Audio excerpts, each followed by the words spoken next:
Hello everyone, welcome to another blog. আজকে হলো রবিবার আর আজকে এখন বাজে হলো 10:30। আর আমরা দেখেই বুঝতে পারছো যে আমরা কোথায় যাচ্ছি। আমরা যাব জল্পেশ মন্দিরে।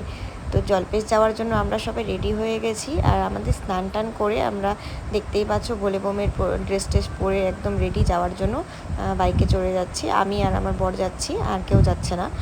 ছেলেকে তো নেব না, কারণ ছেলে খুবই ছোট, ও পারবে না স্ট্রাগল করতে। তো যাই হোক, আমরা বেরিয়ে পড়েছি এখন।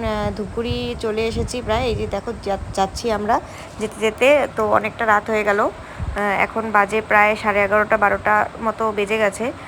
তো এখন ধূপগুড়ি জাস্ট ক্রস করছি আমরা।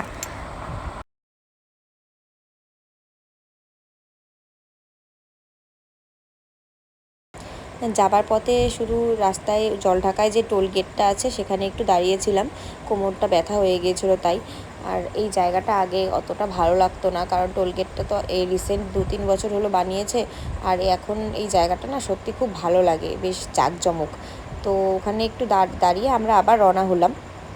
আর ময়নাগুড়ি বাইপাস হয়ে যাবার পথে ওখানে কিছুটা দূর গিয়েই ওখানে বাইকটা পার্ক করে রেখে দিতে হয়, আর তারপর হেঁটেই যেতে হয়। তো সবাই ওখানে যারা যাচ্ছিল এরকম জল্পেশ যাত্রায়, তো সবাই যাচ্ছিল, ওরকম যাত্রীরা ছিল আরও অনেকেই। আমরাও তাদের সঙ্গে হাঁটা দিলাম। তো তীর্থ করতে আসলে তো একটা কথা মেনে নিতেই হবে, তোমাকে কষ্ট করেই সেখানে বাবার স্থানে পৌঁছতে হবে। তো যাই হোক, আমার একটা জিনিসে প্রবলেম একটু হয়েছে, যেটা আমি কোনোদিনও খালি পায়ে হাঁটিনি। তো খালি পায়ে এতটা দূর প্রায় 3 কিলোমিটার পর্যন্ত হাঁটতে হয়েছে, সেটাই আমার জন্য একটু কষ্টকর ছিল। তবুও আমি এই কষ্টটাকে কষ্ট মনে হয়নি, কারণ মানে আমার অনেক দিনের ইচ্ছে ছিল যে জল্পেশ গিয়ে আমি একবার শ্রাবণ মাসের প্রথম সোমবারে জল ঢালবো। আর এটা এত বছরে একবারেও হয়নি। অনেক ছোটোবেলায় একবার বাবা মার সাথে গিয়েছিলাম, তো এখন আর রিসেন্ট এর মধ্যে যাওয়া হয়নি, কারণ এর আগে আমার ছেলে ছোট ছিল, তার জন্য ওকে রেখে আমি কোথাও যেতে পারতাম না এরকম জায়গাগুলোতে। তো এখন অনেক দিন বাদে এই আশাটা আমার পূর্ণ হয়েছে। সো ফাইনালি মন্দিরে আমরা ঢুকে পড়েছি। আর জল্পেশ আসার আগে না আমাদের অনেকে অনেক কথা বলেছে যে প্রচুর ভিড় হয়, লাইন পড়ে অনেকটাই, পুজো দিতে অনেকটা দেরি হয়। তো এরকম কিছু ব্যাপার নেই। আমি তোমাদেরকে একটা কথা বলবো যে এখানে জেনারেল আর ভিআইপি লাইন বলে দুটো লাইন হয়। তো জেনারেল লাইন যেটা হয়, হ্যাঁ সত্যি কথাই, যারা জেনারেলের টিকিট কাটে ওখানে তাদের জন্য লাইনটা প্রচুর লম্বা থাকে। আর আমরা ভিআইপি টিকিটই নিয়েছিলাম। তো যেটা একটা মজার ব্যাপার হয়েছিল কি, আমরা ভিআইপি টিকিট কাটার পরেও আমরা জেনারেল লাইনে গিয়ে লাইন দিয়েছিলাম। আর একটা সময় পর ওখানে যারা থাকে তারা আমার টিকিটটা দেখে বললো যে তোমাদের তো ভিআইপি টিকিট আছে, তোমরা একসাথেই পুজো দিতে পারবে। তো তখন আমরা পরে আবার ভিআইপি লাইনে গিয়ে, ওখানে কোনো লাইন ছিল না, আমরা এমনি পুজো দিয়েছিলাম। তো এই যে দেখো, ঘাটে গিয়েছিলাম, ঘাটের থেকে স্নান টান করে আমরা ওখানে জল দুধ এগুলো সব নিয়ে আস্তে আস্তে রওনা হলাম মন্দিরের দিকে। তো ভিআইপি লাইনে কোনো লাইন ছিল না, আগেই বললাম। ওখানে আমরা দুজনে একসাথে গিয়েই পুজো দিয়েছি। এই যে দেখো, চলে যাচ্ছি এখন মন্দিরের ভেতর দিকটায়। আর হ্যাঁ, মন্দিরের ভেতরটা তো আমি অতটা ক্যাপচার করতে পারিনি, জাস্ট ঢুকছিলাম তখনই আমাকে একজন হাত নাড়িয়ে বলল যে এখানে ক্যামেরাটা বন্ধ করতে। তো আমি সঙ্গে সঙ্গে মোবাইলটা বন্ধ করে দিলাম আর সেখানে পুজো দিয়ে নিলাম। তো পুজো দিতে আমাদের খুব একটা সময় লাগেনি, ঠিক 2 থেকে 3 মিনিট লেগেছে পুজো দিতে। পুজোটা দিয়ে আমরা বেরিয়ে গেলাম। এরপর আমার তো প্রচণ্ড ঠান্ডা লাগছিল, আর যেহেতু আমার ঠান্ডার একটু দোষ আছে, তো আমি ড্রেসটা চেঞ্জ করে নিই এক জায়গায়, আর আমার বর চেঞ্জ করেনি, ওইভাবেই ছিল।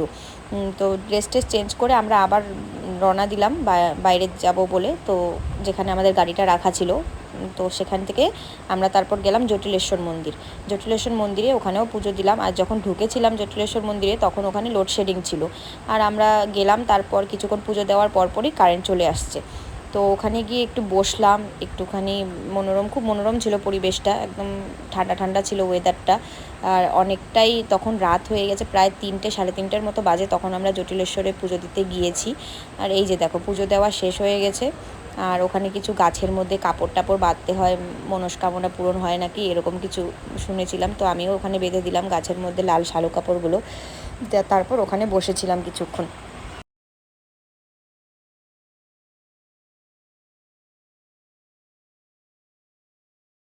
এবার মোয়া কি হয়েছে? পায়ের তলা ছুলছে। পা ছুলে গেছে? প্রথমবার আসলে এরকম হবেই। আরামের শরীর।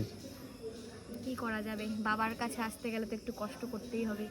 বাবা তো আর সহজে সব ভক্তদের সেবা নেন না। মোয়া মোয়া বাড়ির থেকে বেরিয়েছিল জুতা পরে। জুতা করে তো আমি আসি নাই বাবার কাছে। না সে তো আমার আমার আমি ছাড়াই 3 কিলোমিটার হাঁটছি, পায়ের ছাল চুলে গেছে নিচের রাস্তায়, পাকা রাস্তায়, পাথর মাটিতে। কি করবো? ঠিক আছে, কোনো ব্যাপার নেই, এইটুকু কষ্ট করতে আমি রাজি, এর থেকেও বেশি কষ্ট করতে রাজি বাবার কাছে আসার জন্য।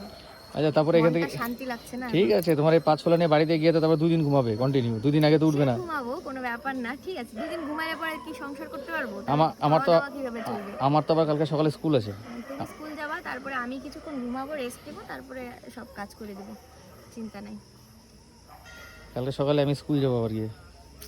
করা যাবে, ঠিক আছে, চলবে, কোনো ব্যাপার না, এইটুকু কষ্ট নেওয়া যায় শরীরে। কেদারনাথ যাব না আমি এরপরে? কেদারনাথ ট্রিপ নাকি?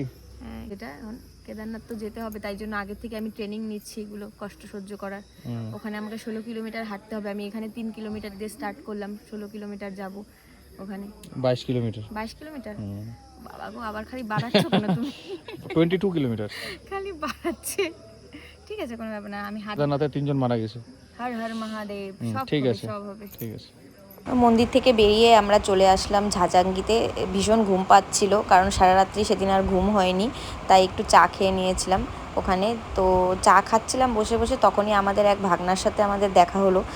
ভাগনাও গেছিলো পুজো দিতে, ফিরছিল ওখান থেকে, তো ও আমাদেরকে দেখে এগিয়ে আসলো, একটু গল্প করলাম ওর সাথে বসে, এবং দেন সেখান থেকে আমরা বাড়ি চলে আসি।